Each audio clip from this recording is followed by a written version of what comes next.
서로 축복하겠습니다. 이제부터는 십자가와 부활의 길입니다.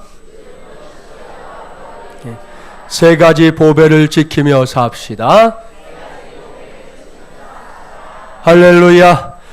어느새 오늘이 2018년도 부활절 네 번째 주일입니다. 무엇이든 시간이 이렇게 흐르다 보면 처음에는 귀하게 여겨졌던 것이 이렇게 서서히 아무것도 아닌 것처럼 여길 때가 왕왕 있는데요. 예수 그리스도의 부활은 그러면 안 됩니다.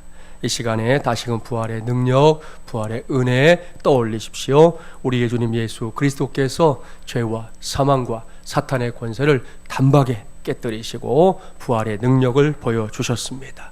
그렇게 해서 부활의 첫 열매가 되셨다는 거 다 아시죠?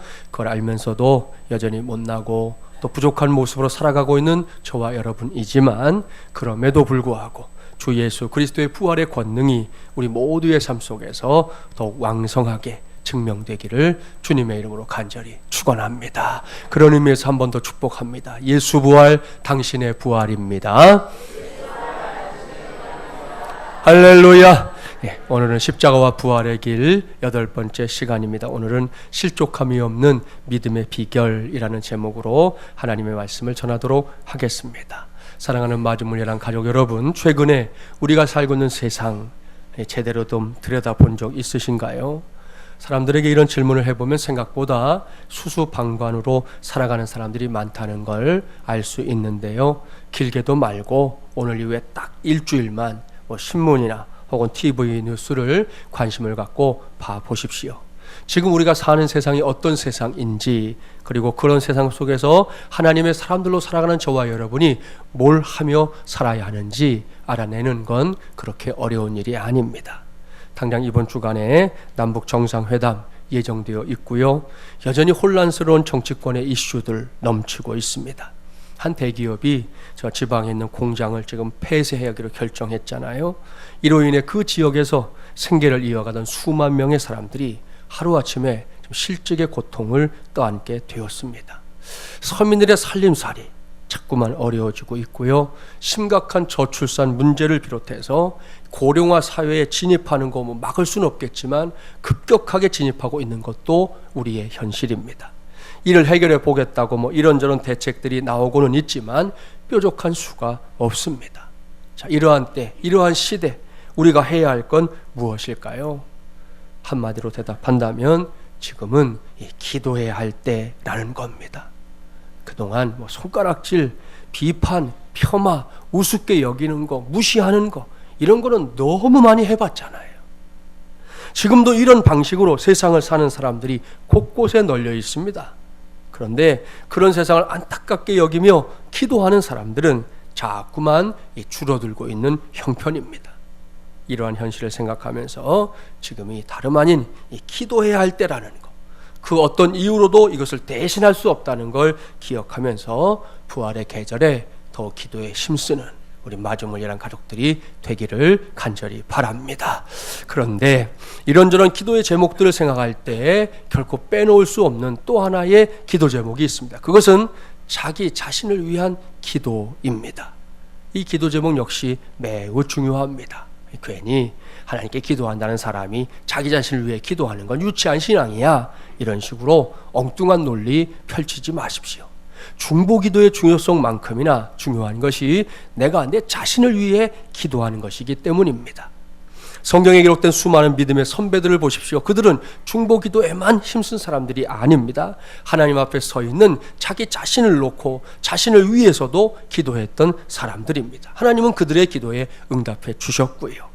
우리도 다르지 않습니다. 자기 자신을 위해 기도하는 시간을 할애해 두는 거 꼭 필요합니다. 특히 내 자신이 믿음으로 충만하고 하나님의 은혜와 성령으로 충만한 그리스도인이 될 수 있기를 구해야 합니다. 그것도 적극적으로 구해야 하고요. 매일 구해야 합니다. 하나님, 저는 오늘도 주님의 은혜가 필요한 사람입니다. 제게 그 은혜를 부어 주시옵소서. 이렇게 열정을 다해 기도해야 하는 겁니다. 그렇다면 왜 우리에게 이런 기도가 필요한 것일까요? 이미 믿음의 세계에 들어와서 살고 있는 우리에게 믿음 충만, 성령 충만을 위한 기도가 왜 필요하냐는 겁니다. 이 질문을 곰곰이 생각해 보면 곧 해답을 찾을 수 있어요. 그것은 우리가 그만큼 연약한 존재들이기 때문입니다. 생각해 볼까요? 우리에게는 언젠가 나름대로 하나님의 은혜로 충만했던 시간들이 있었습니다. 첫 은혜, 첫 사랑, 첫 믿음의 시간들. 지금 생각해 봐도 그때의 은혜는 차고 넘치는 그 기억들이 지금도 남아 있어요. 그때는 정말이지 주님을 위한 삶이라면 무슨 일이든지 할 수 있을 만큼 우리의 믿음이 튼튼했습니다. 웬만한 일, 시험거리도 되지 않았습니다. 이런저런 것들이 대단한 문제처럼 느껴지지 않을 만큼 주님의 은혜가 너무나 크다는 사실을 체험했기 때문이에요. 그러나 지금 이 시간 이곳에서 생각해 보십시오. 지금 나의 믿음이 여전히 그렇게 능력 있는 믿음의 자리를 지키고 있는지 점검해 보란 말입니다. 여전히 그 자리를 지키고 있는 성도들은 앞으로도 변함없이 그렇게 살면 돼요. 이런 경우에는 별 문제가 없습니다. 그런데 열심히 신앙생활을 하던 성도들의 입술을 통해 이런 고백을 들을 때가 있습니다. 목사님, 요즘 신앙생활이 재미없어요. 전에는 교회 나오는 일이 정말 신나는 일이었는데 요즘은 그런 열정이 식어버린 것 같아요.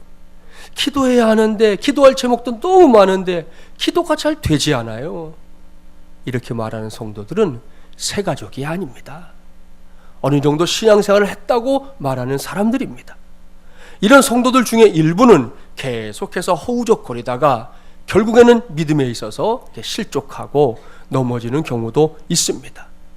그러니 이를 어찌 해야 되겠습니까? 오늘은 이런 고민, 이런 현실에 대한 해답을 주님의 말씀 속에서, 그것도 이 부활신앙의 관점에서 찾아보려고 합니다. 오늘 주신 말씀에서 우리는 낯익은 한 사람을 만나게 되지요. 그는 세례 요한입니다.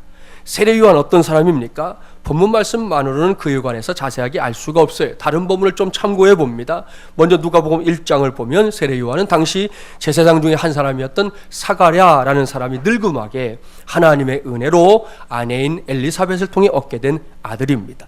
세례 요한은 예수님의 친족이었고 예수님보다 6개월 먼저 세상에 태어났습니다. 여기까지 소개하고 나서 성경은 세례 요한의 장성한 시절로 넘어갑니다.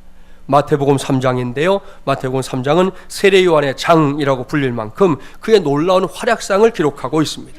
마태복음 3장 1절과 2절은 이렇게 기록하고 있어요. 그때에 세례 요한이 이르러 유대 광야에서 전파하여 말하되 회개하라 천국이 가까이 왔느니라 하였으니, 이것이 세례 요한의 목소리예요. 그의 목소리는 유대 사회를 뒤흔드는 외침이었습니다. 왜냐하면 유대인들은 구약의 이 말라기 선지자 이후에 선지자들의 날카로운 외침에 목말라 있던 사람들이었기 때문입니다. 따라서 유대인들에게 있어서 세례 요한의 등장은 예산일이 아니었습니다. 유대 사회 전체를 들뜨게 만들었어요. 나중에 마태복음 3장을 한번 쭉 읽어보세요. 많은 사람들이 세례 요한을 찾아옵니다. 세례 요한은 그들에게 회개를 촉구했고요, 세례를 베풀었습니다. 그리고 예수님께서 구세주시다 증거했습니다. 그뿐이 아니죠. 심지어 예수님께 직접 세례를 베풀어 드리는, 말로는 설명할 수 없는 큰 은혜도 체험했습니다. 이러한 세례 요한의 모습을 여러분의 마음속에 한번 그려보세요. 대단하지 않습니까? 정말 이제 대단한 믿음의 역사를, 그것도 능력 있게 감당하고 있는 세례 요한의 모습을 쉽게 상상해 볼 수 있습니다. 이런 모습이 세례 요한만의 것은 아니에요. 우리에게도 있습니다. 하나님을 위해서, 예수 그리스도께서 우리에게 맡기신 사명을 위해서 부단히 땀 흘리고 수고했던 그 아름다운 기억들 말입니다. 가까운 시간을 좀 뒤져본다면 지난 제14차 특세를 꼽을 수 있습니다. 그때 기도하기 위해 새벽을 깨우며 우리 모두는 매우 즐거웠습니다. 이곳까지 올 수 있는 성도들은, 이곳에서 원거리에 거주하는 성도들은 각자의 처소에서 새벽을 깨우며 기도했습니다. 물론 새벽 깨우기를 곤욕스럽게 느낀 성도들도 있었을 겁니다. 시간만 되면 울려대는 알람, 그렇게 원망스러울 수 없었던 그런 날도 우리 성도들에게 있었을 겁니다. 저의 경우에는 특세 때나 평소에나 그래도 오늘 같은 주일이 다른 요일보다는 비교적 잠을 더 많이 자는 날입니다. 그런데 특세에 집중하다 보면 꼭 한 번씩 겪는 일이 있어요. 주일 아침인데 그날이 주일이라는 걸 미처 생각하지 못하고 자다가 눈을 떠서 시계를 보고는 화들짝 놀라는 거죠. 흔히 가슴이 철렁한다 그러지 않습니까? 그럴 때는 정말이지 가슴이 땅바닥으로 쿵 하고 떨어져 버리는 것 같습니다. 시간으로 봐서는 이미 새벽 기도의 시간이 다 끝나는 시간이니까요. 일어나 앉아가지고는 땅에 꺼져라 한숨을 내쉽니다. 큰일 났다 이거죠. 누가 도대체 이 새벽에 설교를 했을까? 그런 걱정을 하고 앉아 있는 거예요.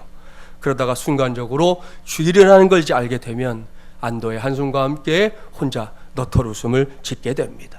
이런 일이 특세 때에는 꼭 한 번 이상은 있어요. 없어도 되는 일인데 말입니다. 아마도 이런 경험이 저만의 경험은 아닐 겁니다. 이번 특세 기간 중에도 곧잘 출석하다가 깜빡 잠이 들어서 하루를 놓쳤다고 아쉬워하는 성도들이 있었습니다. 그런가 하면 이번 특세가 진행되는 와중에 우리 교회에 등록한 한 남자 집사님이 있는데 등록한 이후에 열심히 특세에 참석했어요.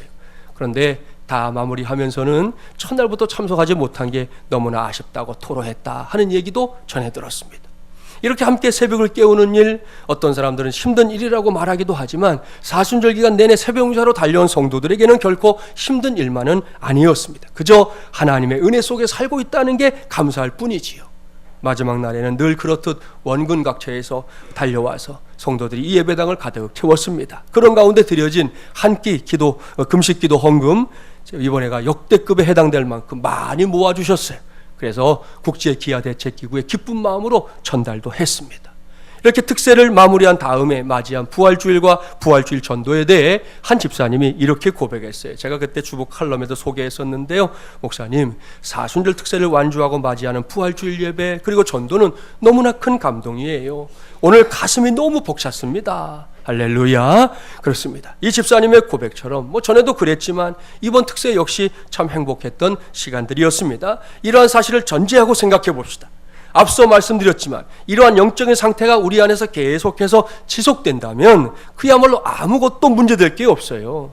하루를 시작하는 것이 감사의 조건이 되고 하루를 마감하는 것이 놀라운 은혜라는 걸 알게 될 뿐입니다. 그러나 우리의 현실은 그렇지 못합니다. 이게 문제입니다. 세례 요한도 예외가 아니었어요. 오늘 신 말씀에서 우리는 그와 같은 사실을 확인할 수 있는데요. 본문으로 돌아가 볼까요? 본문 말씀 마태복음 11장 2절과 3절 말씀 함께 봉독합니다. 2절 3절입니다. 요한이 옥에서 그리스도께서 하신 일을 듣고 제자들을 보내어 예수께 여짜오되 오실 그이가 당신이 오니까 우리가 다른 일을 기다리오리까.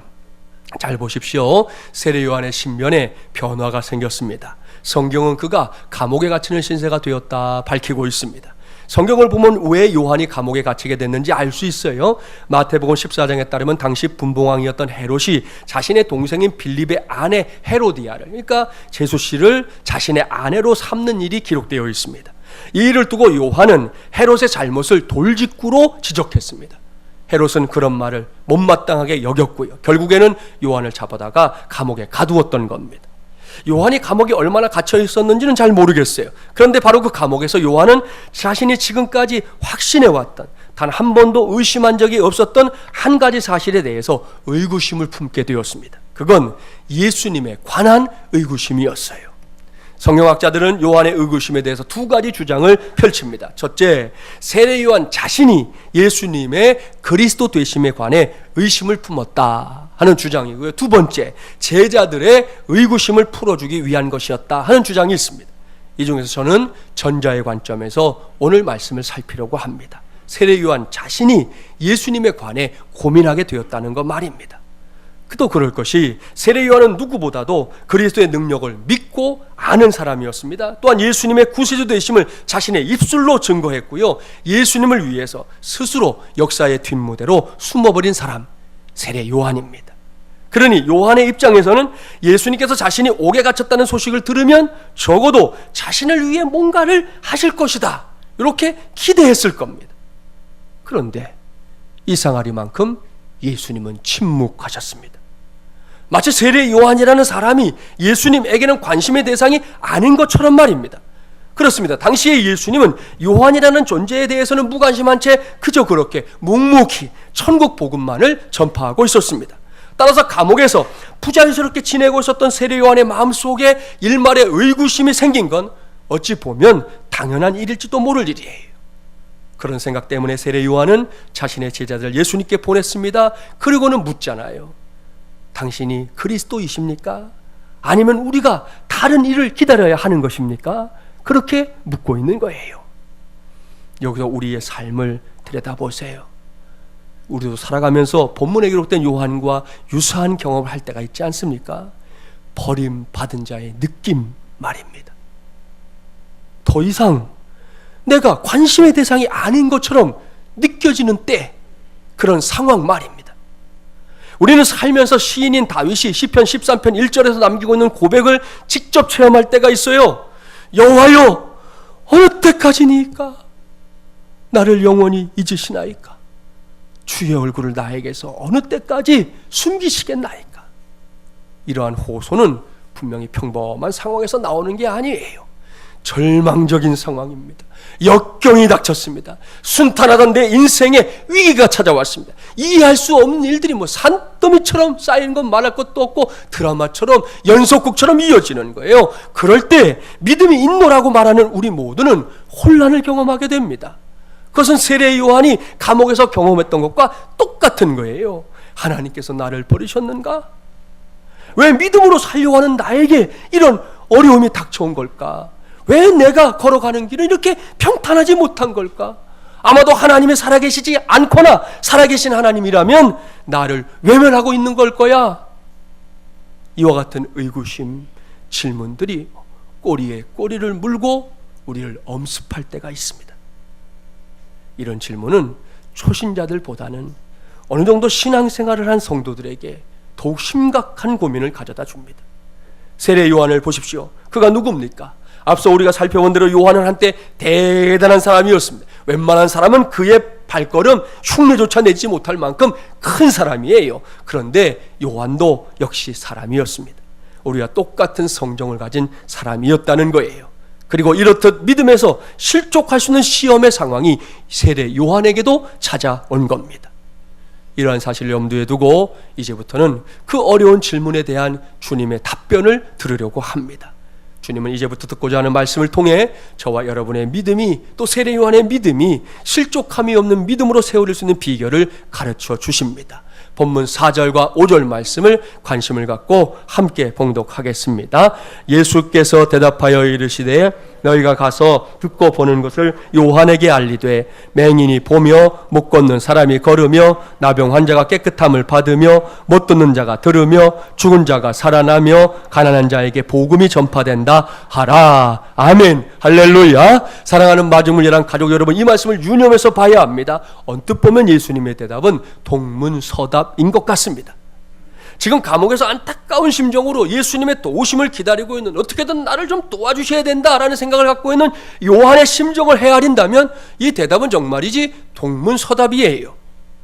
그러나 2018년도 부활절 네 번째 주일인 오늘 우리 모두는 이 말씀을 꽉 붙잡아야 합니다. 왜요? 여기에 진리가 있기 때문입니다. 주님은 연약한 믿음의 자리에서 혼란을 경험하고 있는 세례 요한에게 말씀하십니다. 요한이 본래의 믿음을 회복할 수 있는 길을 가르쳐주고 있는 건데요, 그 길이 뭐냐? 그것은 왜 하나님의 역사를 자기 자신의 삶 속에서만 찾고 있느냐는 거예요. 왜 전능하신 하나님의 역사를 이 나라고 하는 지극히 작은 존재에게만 국한시키고 있느냐? 그렇게 묻고 있는 겁니다. 지금까지 살펴본 대로 요한에게 가장 중요한 관심사는 뭡니까? 자신의 신변에 당장 어떤 변화가 일어나는 거지요. 아마도 감옥에서 벗어나서 다시 한번 하나님의 말씀을 전하는 선지자로 살 수 있는 기회가 주어지기를 간절히 원하고 있었을 겁니다.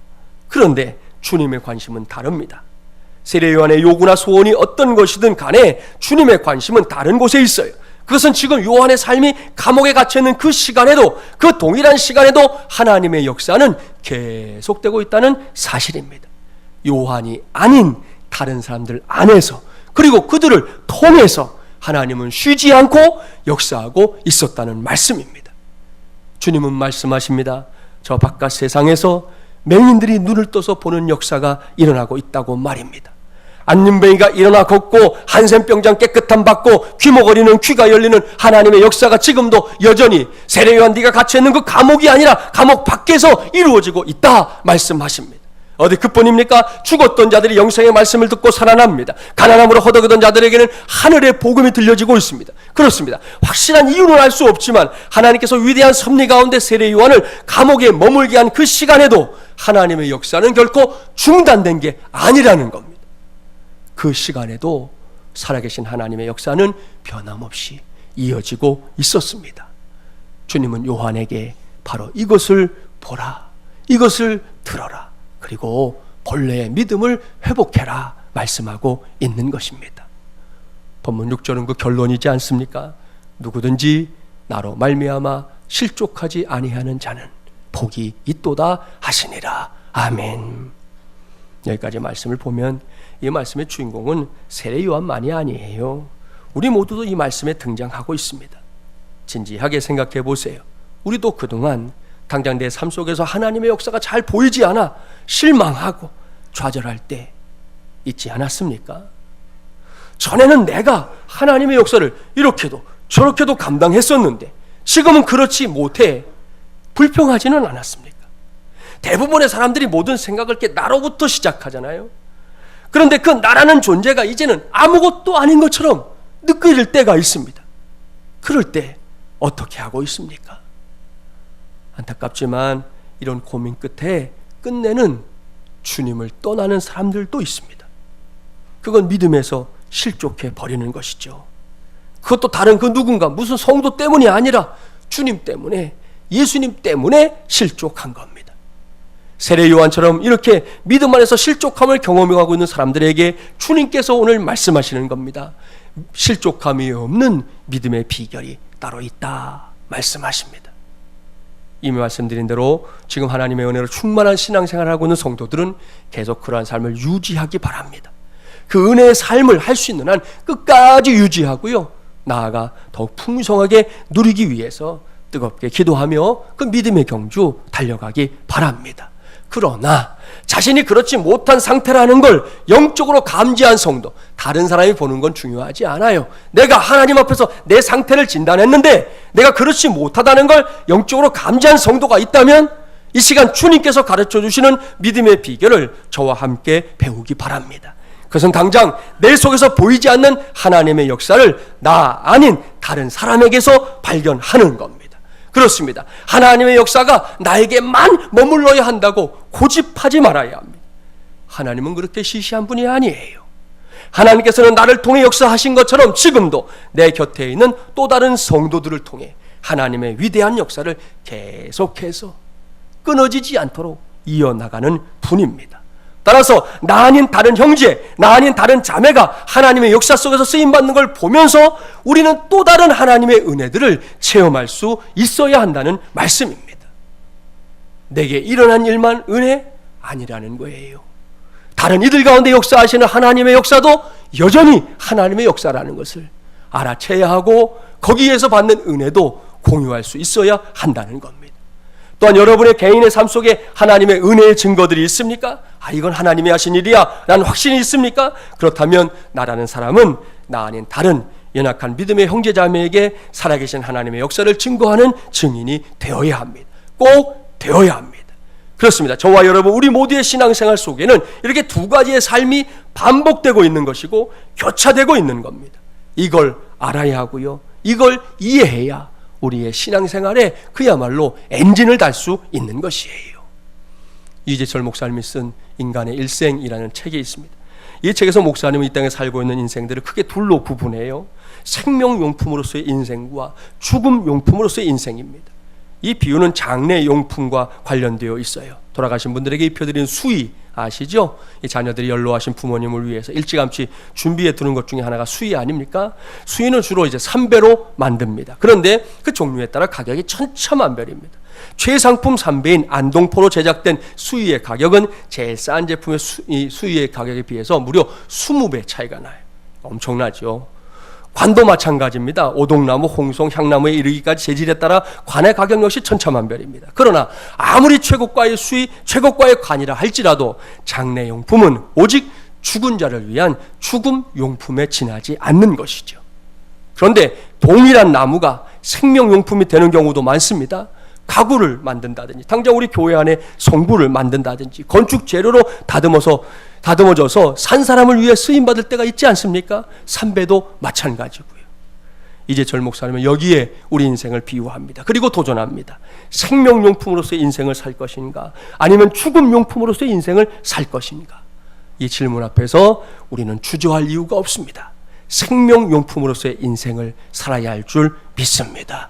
왜요? 그것이 하나님의 뜻이기 때문입니다. 특별히 내 자신은 물론이고 나 아닌 다른 사람들을 살리는 생명용품으로서의 인생을 살아야 할 줄 믿습니다. 옳습니다. 믿음으로 사는 삶이란 이렇게 서로 주고받는 것이에요. 내가 튼튼한 믿음의 자리에 있을 때에는 연약한 자를 위해 내가 생명용품으로 쓰임받아야 합니다. 그러나 항상 그렇지 못하잖아요. 내가 연약한 자리에 있게 되었을 때에는 하나님께서 다른 성도들을 통해 나를 붙들어 주는 것입니다. 그 성도를 나를 위한 생명용품으로 들어쓰고 있는 것이라는 말씀이에요. 이렇게 사는 것이 실족함이 없는 믿음의 삶입니다. 그리고 실족함이 없어야 우리는 제대로 하나님을 섬기고 나아가서 세상을 변화시키는 위대한 하나님의 걸작품들이 될 수 있는 것입니다. 그러니 우리가 오늘 이 시간처럼 이렇게 한 공동체를 이루며 산다는 것, 얼마나 귀한 일인지, 얼마나 대단한 일인지 모릅니다. 필립 얀시는 자신이 새로운 방식으로 이해한 하나님의 임재 연습을 소개합니다. 예전에 필립은 하나님이 실제로 거기 계신다는 감정적인 확신만을 추구했었다 고백해요. 우리 중에도 이런 방법으로 하나님의 임재를 추구하는 사람들이 있을 겁니다. 기도를 한다든지 말씀을 묵상한다든지 하면서 하나님이 나와 함께 계신다는 사실을 이렇게 감정적으로만 느껴보려고 하는 시도 있잖아요. 그러다 보니 어떤 때는 그분의 존재를 느꼈지만 그렇지 못한 때도 많았다 고백합니다.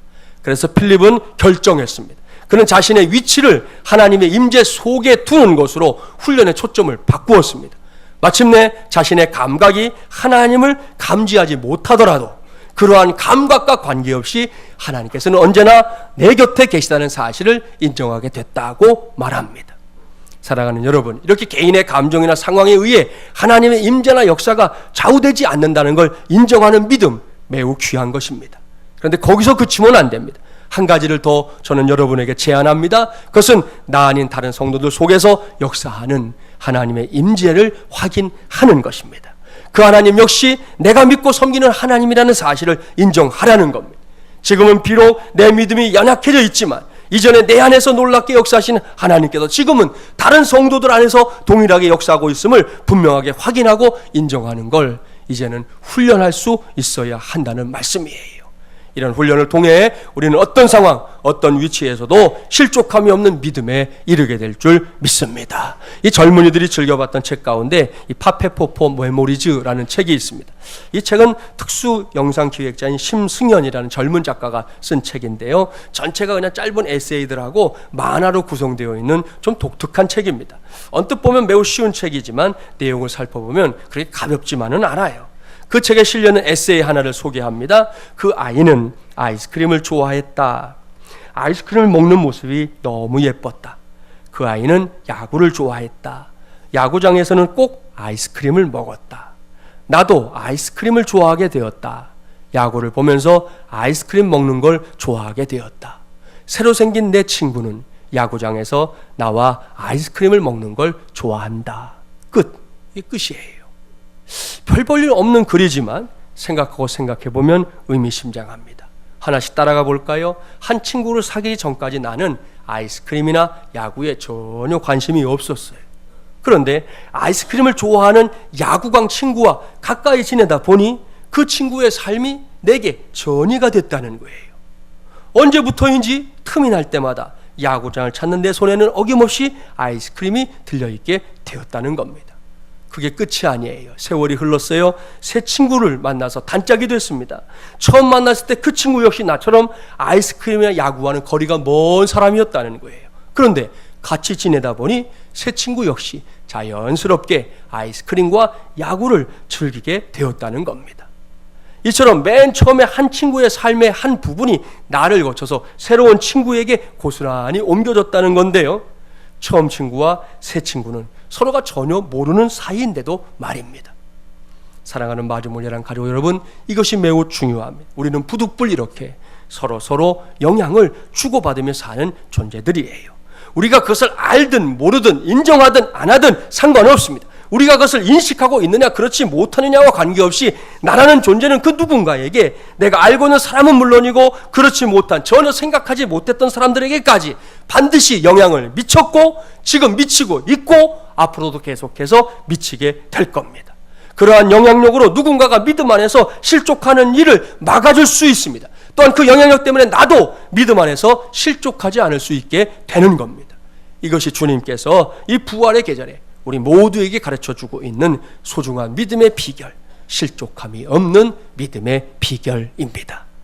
그러니 지금 바로 내 옆에 있는 그 성도에게 주목하기 바랍니다. 누가 앉았는지 한번 보세요. 옆에 누가 계세요?